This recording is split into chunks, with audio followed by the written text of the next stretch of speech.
وَلْتَكُن مِّنكُمْ أُمَّةٌ يَدْعُونَ إِلَى الْخَيْرِ وَيَأْمُرُونَ بِالْمَعْرُوفِ وَيَنْهَوْنَ عَنِ الْمُنكَرِ وَأُولَئِكَ هُمُ الْمُفْلِحُونَ. Bismillah ar-Rahman ar-Rahim.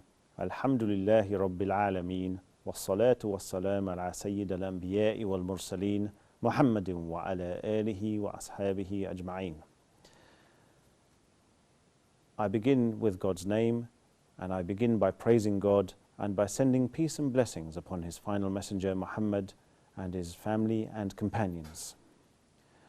Welcome again, dear viewers, to another in the series of Advice of the Day, and I'll be continuing today with some brief advice about how to get the most of Ramadan, how to get the most out of Ramadan.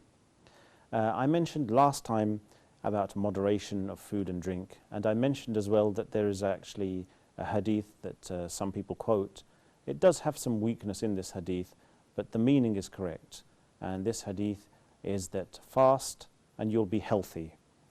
And we know that the fast actually is very good for a person's health, and that moderation in food, moderation of food, is actually good for a person's health generally outside of Ramadan. And unfortunately, some Muslims don't practice this, so you'll find people will suffer from laziness and sluggishness in Ramadan, and that's why they don't achieve that much in Ramadan. So inshallah, we need to try and keep ourselves away from this and to adopt the course of moderation of food and drink inside Ramadan and also outside Ramadan. I remember once one non-Muslim asked me about fasting and asked me, what do you do? Oh, you don't eat and drink?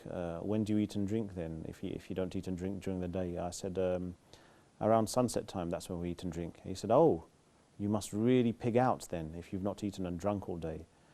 Well, the fact is that there's nothing in Islam called pigging out.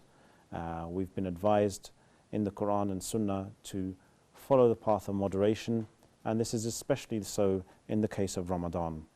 And we don't want to fall into the trap of following traditions, following cultures that are against the Sunnah. And we've seen, unfortunately, in many places, Muslim countries and also non-Muslim countries, in Ramadan, Muslims, or some Muslims rather, have actually made it into like an eating fest, where people will have lavish banquets and lavish spreads of food, and this completely goes against the spirit of Ramadan, and this will take away the blessing of Ramadan, because a person will become lazy for worship, he'll be sluggish in his worship, and he'll want to sleep too much, and he won't achieve what he's meant to achieve in Ramadan. So what we need to do, we need to take practical steps to avoid things like this occurring. For example, if we're invited to someone's house for iftar, for breaking the fast, then what we can tell them is, we can tell them, thank you very much, I'm happy to come. The thing is though, for the prayer I have to leave, I have to go to the mosque, etc., etc. And inshallah, most Muslims will be quite, I think, receptive to this.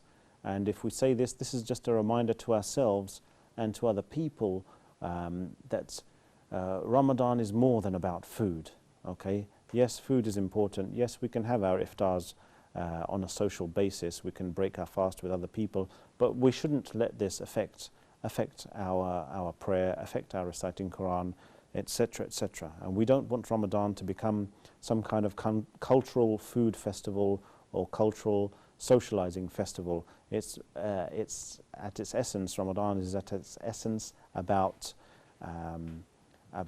gaining taqwa, gaining God consciousness, and this is how we want to keep it. And I'd just like to leave you with one final thought, that is for those people who suffer from some kind of terminal problem, so they won't be able to fast in Ramadan and won't be able to make up the fast outside of Ramadan. We give them, they give fidya, which is 2 meals, the value of 2 meals a day for a poor person. So if they're giving 2 meals a day worth of money to a poor person, why should we in Ramadan try to have 3 meals a day? Or even outside Ramadan try to have 3 meals a day? So I'd just like to leave you with that thought, and inshallah we will talk again next time. Jazakumullah khairan. Assalamu alaikum wa rahmatullahi wa barakatuh.